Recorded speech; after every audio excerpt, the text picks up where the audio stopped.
Paano namin tinulungan ang clients maghanap ng right renters? Akala ng karamihan, trabaho lang ng architect mag-design at magpatayo ng building. Pero sa Dream Archon, tinutulungan din naming mapuno yung building mo.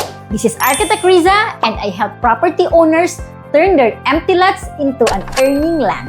Madami akong kilala na ganito, nakapatayo na ng building pero hirap maghanap ng renters. Ang ending, maganda nga ang structure pero walang pumupuno. Kaya sa amin, hindi lang basta design ang usapan. Pinag-aaralan namin kung sino ang ideal tenants mo bago pa man itayo ang building.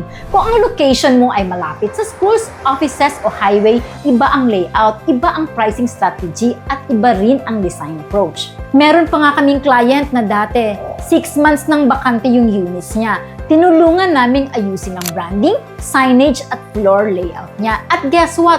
Puno agad in just a month. Kasi building lang ang madaling patayuin. Pero profitable property, dapat planado mula design hanggang marketing. Kaya kung plano mo magpatayo para sa income, dapat hindi lang architect ang kasama mo, kundi isang team na marunong ding magplano para sa market. With Architect Riza, tutulungan ka namin hindi lang magpatayo ng building, kundi mag-create ng income-generating asset na puno taon-taon.